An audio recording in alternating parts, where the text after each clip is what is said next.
किसी वस्तु पर 12% लाभ जोड़ने पर, 12% क्या कर रहे हैं हम, लाभ जोड़ रहे हैं, तो उसका जो है विक्रय मूल्य हो जा रहा है आपको 616 रुपया। आपको पता होना चाहिए क्रय मूल्य जो होता है वो अपने आप में 100% होता है। क्रय मूल्य अपने आप में क्या होता है, 100% होता है। लेकिन कह रहा है कि 12% लाभ बराबर 616 में वो क्या कर रहा है, वो बेच रहा है। तो कह रहा है अगर उसी वस्तु को 462 रुपये में बेच दे तो हानि परसेंट क्या होगा।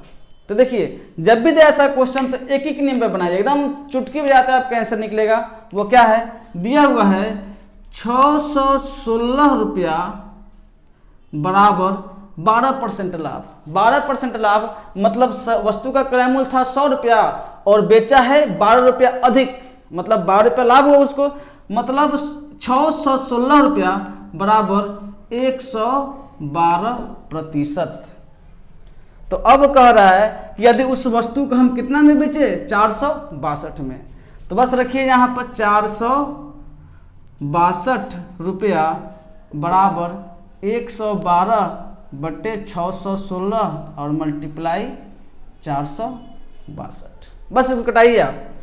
देखिए 4 से 4 एकम 4, 4 पच्चे 20, 4 चौका 16, 4 दूना 8, 4 अठे 32, 154 यही हो जाता है आपको 462, मतलब बच गया 28 गुना 3, तो यह आपको हो गया 8 तिरका 24, 3 दूना 6 और 2 8। मतलब देखिए वस्तु का क्रय मूल्य अपने आप में 100% होता है, लेकिन वस्तु का क्रय मूल्य 100 रुपये से घट गया। 100 रुपये से घट के क्या हो गया आपको, 100 रुपये से घट कर आपको आ गया 84%। मतलब खरीदा था 100 में और बेचा है 84% में। आपको दिख रहा है कि इसमें 16% का क्या हुआ, उसको हानि हुआ है। तो कह रहा है कि हानि परसेंट बराबर 100% और माइनस 84% बराबर 16% आंसर। कह रहा है किसी संख्या का 35% 91 है। मान ली एक संख्या कुछ भी है, उसका 35% कितना है, 91 है। तो कह रहा है वह संख्या ज्ञात करे। तो संख्या कोई भी हो अपने आप में क्या होता है, 100%। जहां भी अपने आप में बात करें वो संख्या अपने आप में 100% होता है। तो कह रहा है कि 35% बराबर 91। तो कह रहा है वह संख्या अपने आप में क्या होता है, 100% है। मतलब वो संख्या अपने आप में कंप्लीट पूछ रहा है 100%, यानी कि 100% कह रहा है। तो 91/35 और गुना 100। देखिए 5 सत्ते 35, 5 दूना 10, 0, 5 एकम 5, 5 एकम 7 एकम 7, 7 तिरका 21। मतलब ये हो गया 13 गुना 20 यानी कि 260। यानी कि वह संख्या जो है आपको क्या है, 260 हो गया आंसर। कह रहा है यदि sin phi minus cos phi बराबर 0, sin phi minus cos phi बराबर 0, तो कह रहा है कि sin 4 phi plus cos 4 phi और प्लस tan स्क्वायर फाई का मान क्या होगा। तो देखिए पहला आपको दिया है यहाँ पर sin phi minus cos phi बराबर 0। आप इस माइनस कॉस फाई को उधर ले जाएगा तो क्या हो जाएगा, sin फाई बराबर कॉस फाई।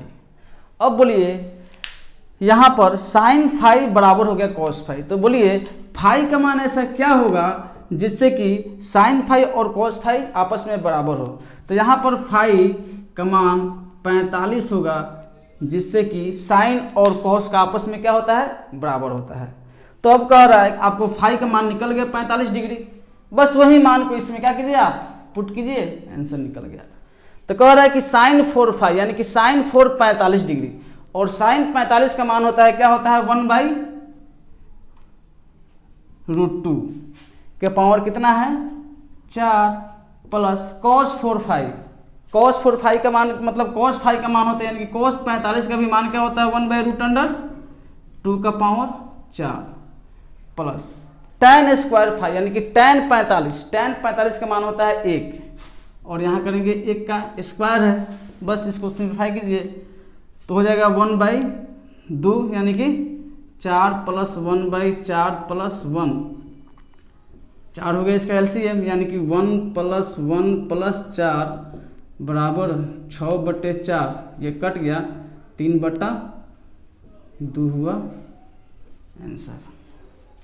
देखिए कह रहा है कि कुछ काम को करने के लिए 2 व्यक्ति है जिनका नाम है ए और बी द्वारा आवश्यक दिनों का अनुपात दिया है। देखिए यहाँ पर क्या दिया हुआ है, दिनों का अनुपात दिया है 3:5, मतलब ए है और आपका बी है।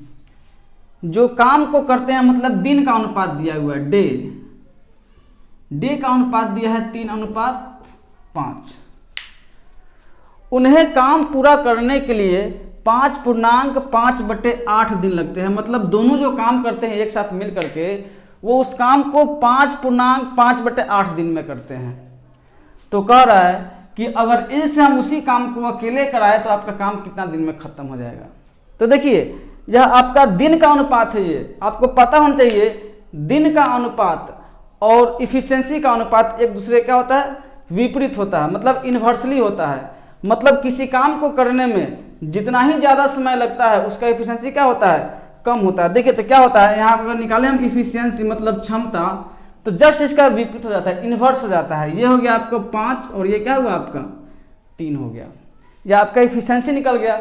और एक चीज़ आप पहले भी जानते होंगे, M1D1H1/W1, मतलब मैन का पावर होता है, दिन होता है, और आवर बटे वर्क बराबर होता है M2D2H2/W2। ये आपको जिसको कहते हैं MDH का फॉर्मूला कहते हैं, मतलब मैन 1 डे 1 आवर 1 बटे वर्क 1 बराबर होता है मैन अगले बार कितने आदमी लगा है, कितना दिन लगा, कितना घंटा लगा और काम कितना करना है। बस इसी फार्मूला पर आपका क्या हो गया, ये बन जाएगा। तो दिया हुआ है, देखिए शुरुआत में क्या किया है, उन्हें काम पूरा करने के लिए 5.5/8 दिन लगते हैं। मतलब दोनों व्यक्ति काम करता है तो 5.5/8 दिन में काम को खत्म कर देते हैं। तो देखिए इन दोनों आदमी का इफिशिएंसी क्या दिया हुआ है, 5 + 3 कितना हुआ 8, और ये 8 इफिशिएंसी काम को दिन में करते हैं 5.5/8। इसको पूर्णांक तोड़िए, 8 × 5 = 40 और 5 = 45, यानी कि 45/8। ये हो गया आपको दिन हो गया। तो यहाँ पर इफिशिएंसी निकल गया मैन का, और यहाँ क्या निकल गया, डे निकल गया। एच नहीं दिया कोई बात नहीं है, बराबर इफिशिएंसी गुना टाइम बराबर होता है आपको वर्क होता है। तो इधर भी आपको वर्क निकालेंगे, इधर किससे काम करा रहे हैं, सिर्फ ए से काम करा रहे हैं। तो बोलिए ए का जो इफिशिएंसी कितना दिया इसमें, ए का है 5, और कह रहा है कि इस ए को काम को करने में कितने दिन लगेंगे, और काम क्या है आपको दुगुना है, तो काम दुगुना है, यहाँ पर 2 कर दिए और मान लिए कि x दिन में काम खत्म करेगा। अब कटाइए इसको 8 से 8 कट गया, 5 से 5 × 9 = 45, और कटेगा नहीं कटेगा। तो क्या हुआ आपको x बराबर 18 दिन आंसर। यानी कि ए अकेले उस काम को करता है तो उसको 18 दिन में क्या करेगा, खत्म कर देगा। दिया हुआ है cot 4θ + cot² θ बराबर 3.6 है। तो कह रहा है कि cosec 4θ - cosec² θ बराबर क्या होगा। तो देखिए क्या कीजिए, आप इसको उठाइए, दिया हुआ है cot 4θ + cot² θ बराबर 3.6। देखिए दोनों में cot² θ यहाँ भी है और यहाँ भी आप कॉमन निकाल सकते हैं cot² θ।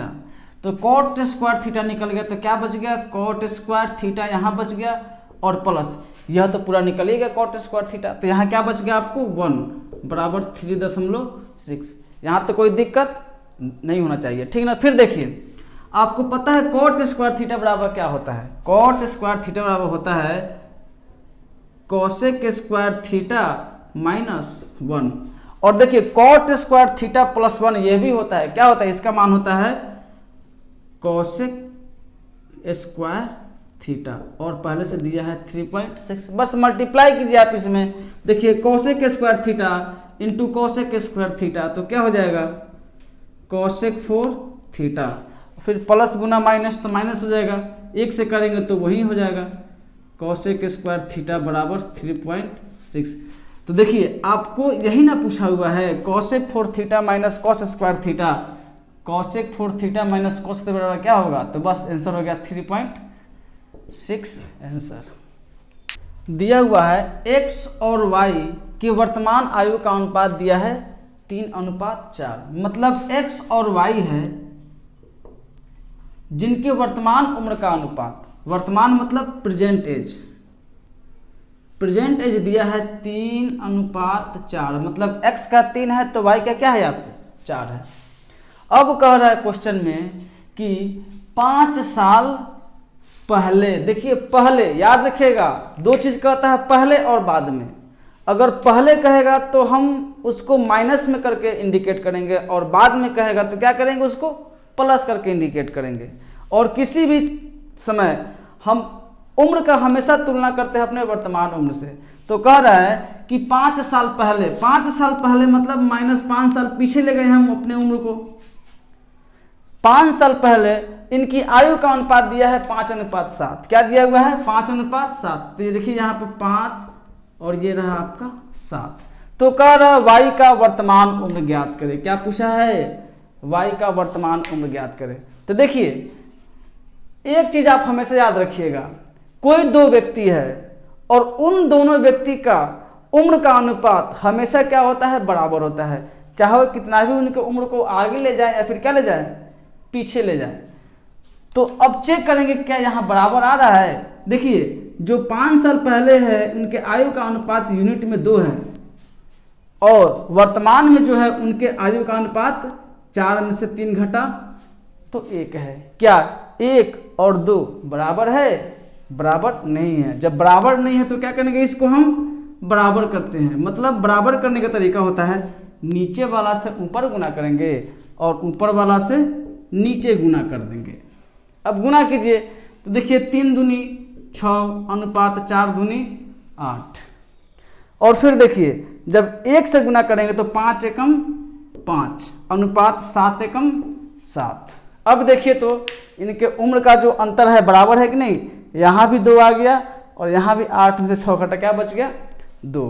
अब देखिए यहाँ से यहाँ तक आने में कितना साल पीछे गया है, वो रियल में दिया है 5 साल, प्रेजेंट से 5 साल पीछे, लेकिन यूनिट में देखिए 8 था 7 हो गया, कितना यूनिट पीछे आया 1 यूनिट। आप यहाँ से भी निकाल सकते थे, 6 में से 5 घटा मतलब 5 आ गया तो 1 यूनिट यहाँ भी घटा है, 1 यूनिट यहाँ भी घटा है, मतलब यूनिट में घटा 1 यूनिट और रियल में कितना साल पीछे आ गया है वो 5 साल। तो क्या पूछा है, वाई का वर्तमान उम्र। तो वाई का यही ना है वर्तमान उम्र, यही ना चल रहा था। तो कह रहा है वाई का वर्तमान उम्र क्या होगा, तो 8 है और 8 × 5 बराबर 40 वर्ष हुआ आपका आंसर। देखिए कह रहा है कि अलग अलग समय पर 2 पाइप किसी टंकी को भरने में क्रमशः 5 घंटे और 8 घंटे समय लगाते हैं।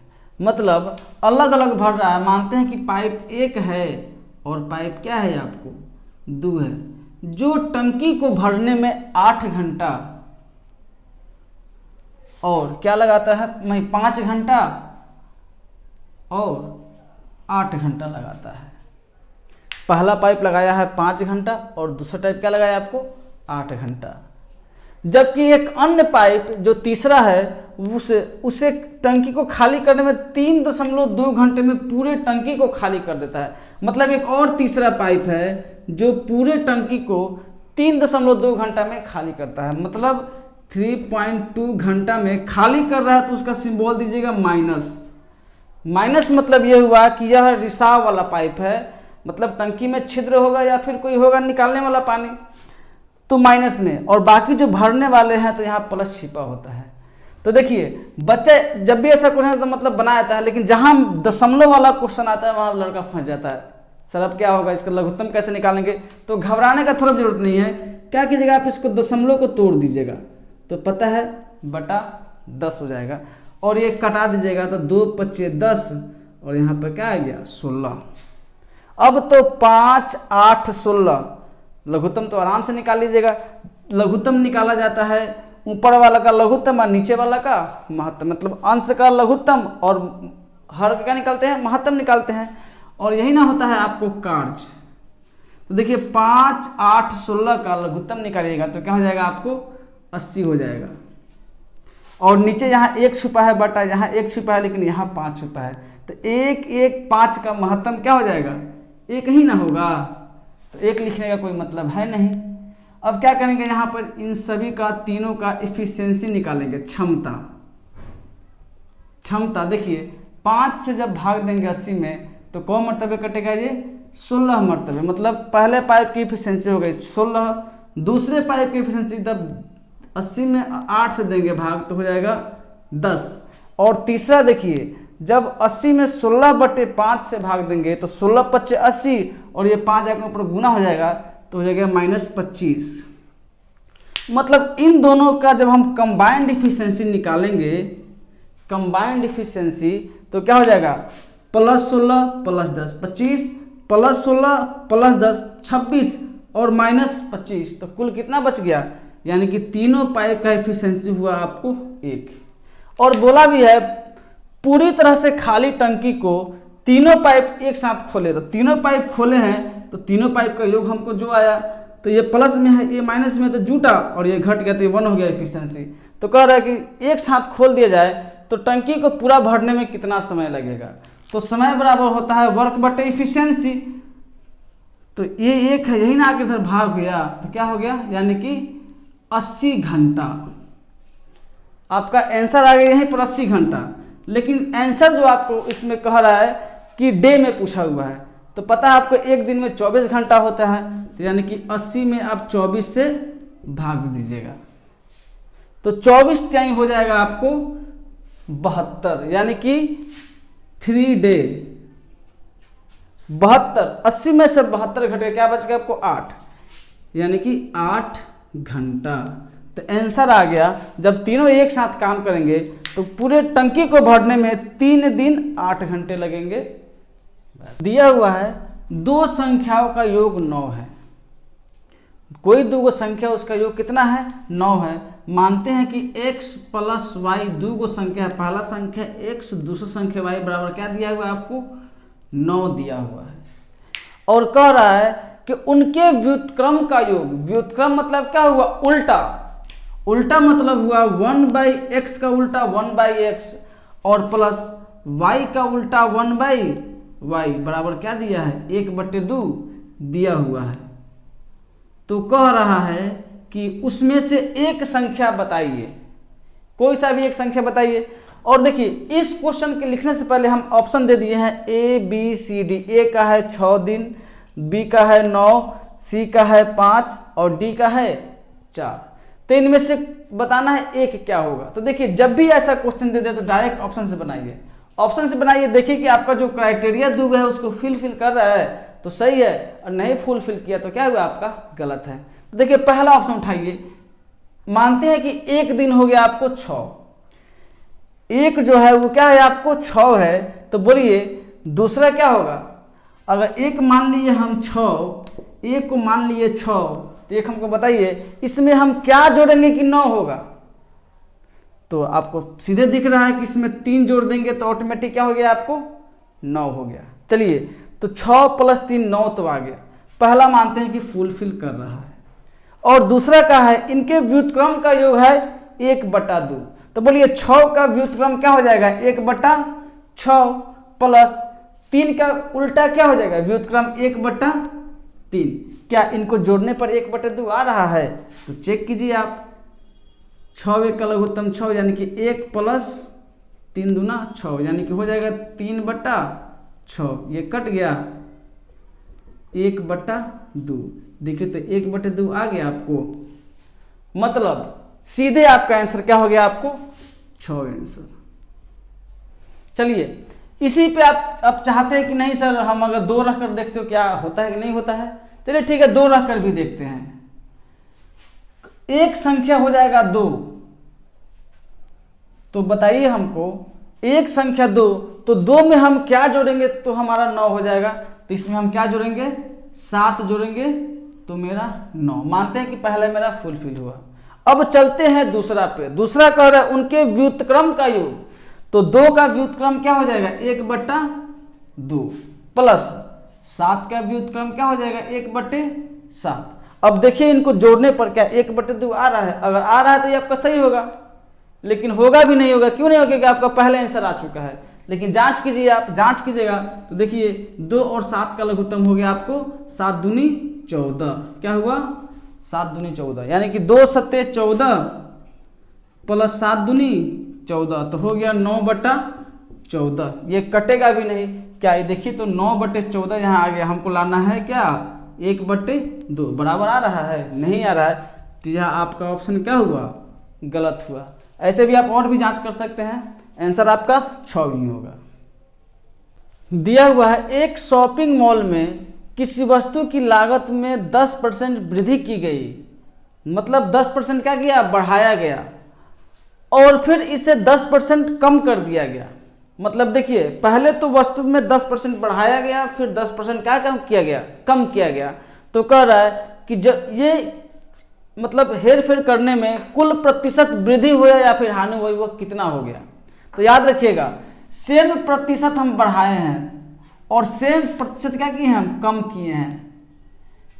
10% पहले बढ़ाए थे और 10% घटाए थे। याद रखिएगा जब सेम प्रतिशत की कमी या वृद्धि हो तो याद रखिएगा हमेशा उसमें घाटा होता है। क्या होता है?